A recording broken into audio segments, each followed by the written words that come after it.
nakakapanglumo na ang isang PNP chief ay tinuran niya o sinabi niya na they will make sure na they will make sure that Pastor Kibuloy will suffer in jail.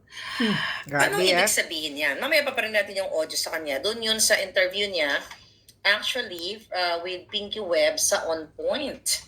So ngayon, mga kababayan, nakakapanglumo dahil nung pinakinggan ko, tinranscribe ko pa yung mga pinagnangabels nila, sinabi mismo ni Marbil, right? Meron akong ibubukilya kay Marbil. Sulat ko lang dito. Baka makalimutan ko. Ikaw tangina ka nga. Marbil ka. Okay. So, mga palangga, pakinggan nyo na lang muna to para tuloy-tuloy ang ating eksena sa banga. Okay? Then you decide. Okay. Doon sa interview niya with Pinky Webb, alright? Pinag-usapan nila yung Pogo, yung EJK, syempre ang PRRD, si Pastor Kibuloy, at ang mga addictos benedictos katulad ng amo niyang si Bangag. This time, here, my darling.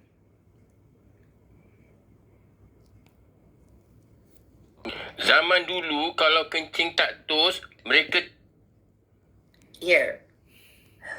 Just maybe isasama ko na rin po update on the alleged victims of Pastor Apollo Kibuloy. The last time we spoke also, I understand that the team, some of the policemen went abroad to talk to an alleged victim. Any more, sir, on this? No, marami na kami mga complainants ngayon. Tuloy-tuloy, we're getting their affidavits. As yung mga nakikita mo, yung mga pumapatay, nakikita mo sa mga news, tuloy-tuloy yun. We're just filing cases. Ang sabi ko nga, kami rin, we're doing our affidavits against these cases sa final sa amin. Marami rin kaming cases na final sila dun sa pagpasok namin ng sa KOJC. Hindi rin naman kami mapayag. Sayang rin yan. At we want to make sure talagang tight talaga yung kaso. We want to make sure that yung talagang si Kibuloy will suffer talaga in jail. Yan ang gusto natin. So, meron din pala kayong kaso? Okay, narinig nyo? Sabi niya, we want to make sure na si Kibuloy ay mag-suffer sa jail. Himayin natin yan. Nag-suffer na siya eh. Kaya nga. Andyan na nga di ba? Dapat we want to make sure na justice will be served. Di ba? Anyway, hindi pa convicted si Pastor Kibuloy. Ang tawag dito ay slip of the tongue or yung tinatawag na Freudian slip, na yung nasa utak ng isang tarantadong polis at isang sumusunod sa mga bangag, nandoon lang yun, yung kanyang hidden thoughts, nandun sa loob ng kanyang bungo, okay? Na eto yung gusto nilang gawin kay Pastor Kibuloy. Kasi sabi niya, sisiguraduhin namin na mag-suffer siya sa loob ng pulungan. Diba? Nakakulong na nga eh. Sabihin na kailangan sundin namin yung mga proseso ng batas kung talagang siya ay may kasalanan, kung siya talaga ay nagkamali. Dahil, kinulong siya nang hindi siya convicted. Kaya siya nakakulong dyan dahil sa kinontempt nila si Pastor. Di ba? Kinontempt nila nung mga unang, nung hindi pa nagkaroon ng siege dyan sa Davao. Di ba? Hinahunting nila na kailangan umattend si Pastor Kibuloy sa hearing.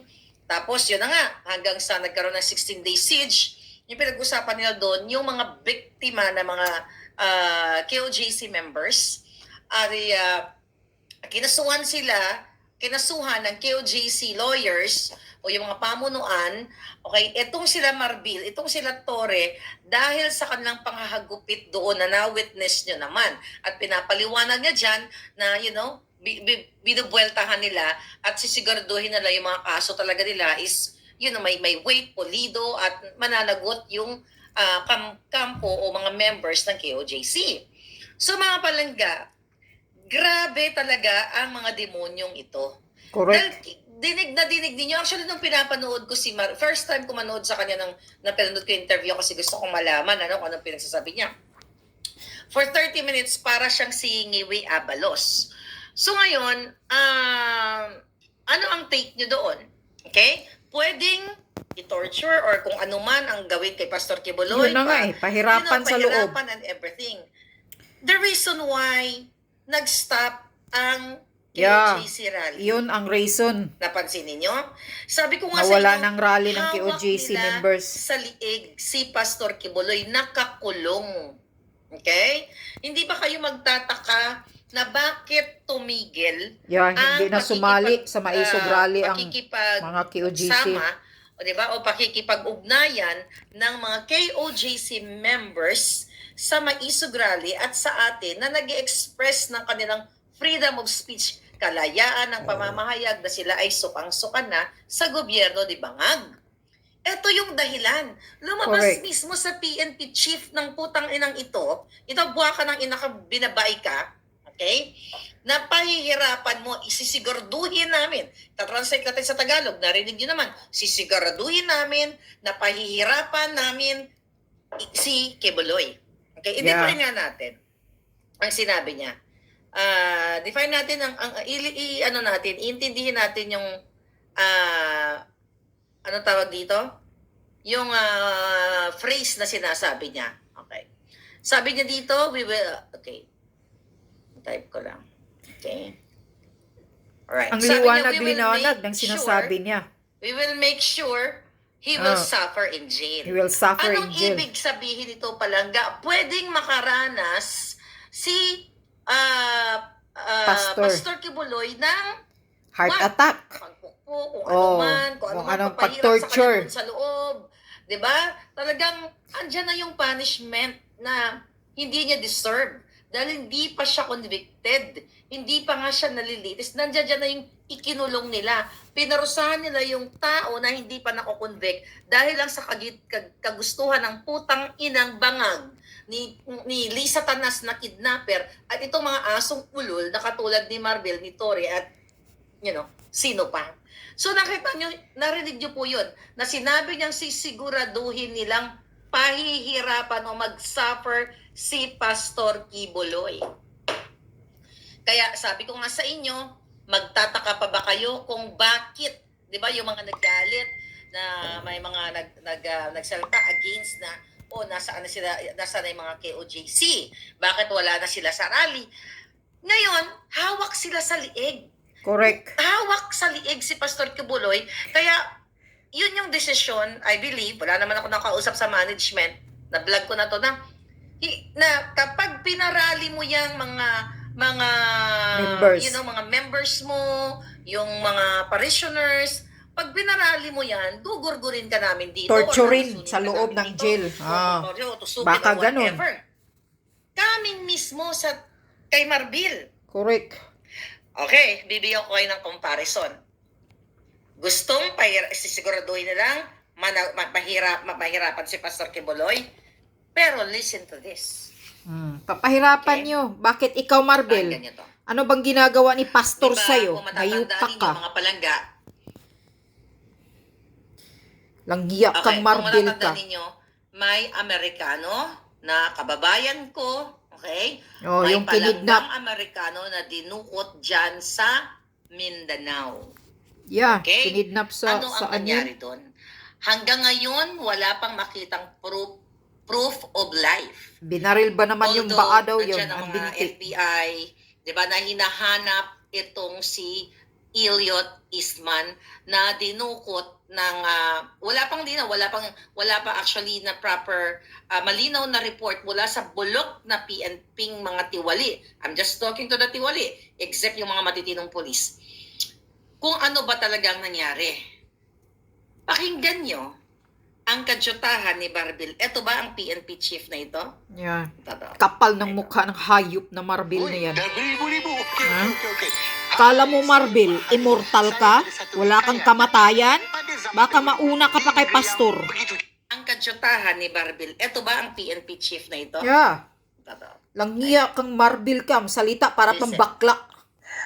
Update on the abduction of Mr. Eastman, sir. Any progress on this? I understand that 3 are already in the custody of the police, pero wala pa pong proof of life. Talaga kasi iba kasi yun eh. That's yung kay Eastman na abducted yun, no? Ang nangyari kasi doon, Pakinggan nyo. Kasi ang kay Isman, iba kasi yun eh. Namnamin nyo yung mga wordings niya. Iba kasi yun eh. Okay, dinuko to ha. Hindi natin alam kung buhay pa to o patay. Yung foreigner na yun, matagal na nandun sa area. Ilang buwan na siya eh. Okay. Iba kasi yun eh. Yung foreigner na yun, matagal na kasi sa area na yun. So parang dun pa lang sa statement, wag na tayo muna mag-forward, na parang iba kasi yun eh. Matagal na kasi siya dun. Yung parang, dahil matagal na siya dun, parang okay. Okay, pakinggan mo muna ito bago mag-react. Ang hindi kasi alam ng iba, bakit siya inabdak? Bakit nga ho ba siya inabdak? Okay. Ang hindi dun nyo alam, bakit siya inabdak? Ang tanong sa kanya, ano ang update doon sa dinukot kinidnap? Yun nga Ay eh. sagot, iba kasi yun eh. Parang Walang nairason. sinisisi niya yung biktima. Parang si Iba kasi Bangag. yun eh. Kasi matagal na siya dun eh. Okay, listen. Yung si Isman, okay, married siya sa divorcing na Muslim. Married sa divorcee. Na babae. Of course, kasi may anak yung babae. And yung lalaki ngayon, tumira rin siya dun sa area ng babae. Anong sinasuggest niya? Iba kasi yun eh. Of course, tumira siya doon sa very traditional Muslim yung babae at divorcee, may dating asawa. At yung lalaki, yung tinutukoy niyang lalaki, yung dating asawa daw nitong Kabangagan mo talaga, asawa Marvel. ni, Wala ka talaga sa hulog. Amerikanong Isman. So kasi yung lalaki, tumira din yun eh. Yung pinapahiwatig niya dito, kasi may asawa yun eh. Tumira din yung puti. So ang pagkaka-analisa natin dito, kung pare-pareho tayo na kasalanan mo to eh. Alam mo na ano yan eh, traditional Muslim yan eh, dating may asawa yan eh. Nakipag-asawa ka pa, tumira ka pa No, dyan. parang ganun. Ang ibig sabihin ni Marvel. Muslim. Parang mukhang hindi siya gusto. Yun ang naririnig namin. Mukhang hindi siya gusto. Yun ang naririnig namin. Si Kibuloy, make sure Kapahirapan. na napahirapan nila doon. Okay? Make sure na magsasuffer. Si Isman, okay? Tumira siya doon eh. Alam niya na traditional Muslim yung napangasawa niya. At yung ex nung girl ay tumira din sa bahay na yon. Listen. So purely, it's more of talaga hatred. Yung kaya nga yung pagkakuha sa kanya na balit. More on hated. Kung tama yung pagkakaintindi ko. Galit sa kanya. Hatred. Okay? More on hatred. Okay? Galit. Ang reason niya, more on hatred. So yung galit. Kung sino man yung galit ng asawa, galit ng kapitbahay. Oh. Yun siya agad. Yun yung unang report sa amin eh. Kaya nga yung we're praying na sana makuha siya kasi hindi ko alam kung asan siya tinamaan ng... We're praying? Bakit We're hindi kayo praying. pinag-pray na lang? Si Pastor Kibuloy noon, na sumuko siya. Bakit kailangan pa may magbuwis ng buhay, buha ka ng ina ka Marbil, bakit may magbuwis ng buhay na KOJC members, at bakit nagpadala kayo ng libo-libong mga kapulisan doon para guluhin for 16 days ang KOJC members? Ito isang tao to, dinukot to, ipagpipray nyo na lang. Bakit hindi ka magpadala ng bata-batalyon na mga kapulisan para pumunta sa Mindanao at susugin ang dumukot dito? Correct. Ipagpipray na lang daw, mga kababayan. Ganyan ang Sa leg. Sa leg eh. Hip, Yun, ano, sa leg eh. Yeah, of chip course, PNP. problema, legs, yung leg mo, it's a loss of blood. Kaya ngayon, we don't have any communication but What were the suspects saying, if you know? Wala daw silang communication. Kung walang communication, ano gagawin mo? Ipagdadasal mo na lang? Magtrabaho kayo. Kung gusto nyong sulbin at hindi matakot ang mga Amerikano at ibang lahi na pumunta sa ating bayan Kaya para nga, maging turista, para apektado ang mga makapag-contribute turista natin yan. sa ekonomiya, para magmama-attract, di ba? Itong mga foreigners na ito para bumisita sa Pilipinas, gumawa ka ng paraan, ipalusob mo kung saan man yung lugar na yan at ipahanap mo. Pero ang sabi nila mga kababayan, ipagdadasal na lang. See Takot! the difference? Walang Si Pastor yagbols. Kibuloy make sure na pahihirapan nila sa loob ng kulungan. Alright? O mag-suffer sa loob ng kulungan. Itong si Isman, pag-pray nyo na lang. Mayayaan na lang kasi kasalanan niya eh. Pumunta siya, nag-asawa siya ng Muslim eh. At yung babae, meron dating asawa, you know, at ito ay more on, more on hatred. Diba? galit ng lalaki o I don't know for sure kung ano man yun. Well, wala ngang malinaw na investigation na ma-report, di ba? What are they saying, the three that are currently in custody? Wala silang wala silang sinasabi ang kaya nga hinahanap namin. Of course, may FBI pa kami, tinutulungan na rin kami. But wala kaming nakakita proof life. Hindi siya pwede pumunta sa Basilan. Kasi sa Buanga siya. Basilan is ASG. But anyway, yun ang importante doon. O sa Zamboanga pala Mga dinukot. palangga, ang dami-dami ngayon nadudukot. Yes. Hindi lang po yung Amerikano Mga kabataan ngayon kundi dinukot. ang mga kababayan natin. Yang mga nadukot na yan, buhay yan. Buhay, di ba? Kung if you talk about human rights, dahil sinabi niya sa interview na yan, na ang mandato sa kanya, ay ang mandato, ang utos sa kanya ni Bangag, to address, Protektahan. to capture the pulboronic o yung mga sindikato, ay protektahan ang kanilang human rights and life. O, di ba? Kapag pusher, kapag sindikato, ang utos ni Bangag, protektahan ang kanilang buhay. Pupunta dadako tayo dyan mamaya. But dito, if you talk about dito sa kidnapping na ginawa, wala nang ma-expect mo. Eh si Liti Satanas, nag-i-enjoy siya manghidnap ng 2 bata. Alam niyo na yan, kailangan natin paalala na si Lisa Satanas, nag-i-enjoy nung kinidnap niya ang 2 bata sa Turkey. Nandyan ngayon sa Pilipinas. Dahil sa pabor na ginawa niya sa kanyang business partner o kanyang kaibigan. And now, itong mga nakidnap na to, nakakaawa yung si Elliot Isman dahil ganun na lang yung walang ganun kaano yung gobyerno natin. Although may pinadala diyan na mga yun nga FBI agents na kung saan or mga officers para tulungan, pero dapat ang gobyerno natin not only kay Isman ay sikapin na ipadala din yung mga pulis na yon, kung sino ay mga batalyon na pulis. So, hindi naman batalyon, kahit grupo lang. Na hindi katulad kay Pastor Kibuloy kasi 2-3 lang naman ang hinahunting nila. Well, pwede rin kasi kay Pastor Kibuloy ang pinadala nila libo-libo. Kaya nga, bakit hindi magpadala ng libo-libo para hanapin yung Amerikanong Bangag pa rin dinukot? ba? Mananatili pa rin ba kayo na suportahan yung bangag na ito? Itong hinayupak na tong Marbil na to, ito ng last audio. Oh, yan pang adik na sinasabi ni Marbil na hindi daw Ang adik. sabi ng hinayupak, Ang ang mga bumabatak. gumagamit ng droga ay Hindi adik. mga adik. Tingnan ko lang kung may sinabi pa siya dito. Grabe. Bangag ka rin ba, Marbil? Kasi sasabi ko, utang. Wala to. Ito. Sobrang kabangagan mo, Marbil. Here. Sumusuyop ka rin ba? Ito, just remember, bakit may mga tao gumagamit ng drugs? Remember, hindi sila addict. Oh, hindi sila adik. Okay, ulitin natin ha. Stupido. Hindi adik ang sumusuyop ng drug. Ito, just remember, bakit may mga tao gumagamit ng drugs? Remember, hindi sila addict. Kasi gusto lang maging addict. Remember, Okay. Bakit may mga taong putang ina talaga bang administration? Remember, bakit daw may mga taong gumagamit ng drugs? Nanggigigil ako narinig ko yan. Hindi sila addict. Alam mo kung bakit na sinabi yan? Grabe Kasi to kabubuhan. protect the Bangag Jr., Yeah. justify niya si Marcos Jr. Kaya na nga. hindi addict kasi kailangan lang ng extra hour. Patapusin muna natin to. Kailangan lang sumuyop. sa mga tao natin, especially mga ayoko na yung mga nagpapadagdag ng oras kasi pagka gumamit ka ng drugs, gising ka, nagdadagdag ka rin. Alright. So, yung mga gumagamit lang, kailangan lang nila yan.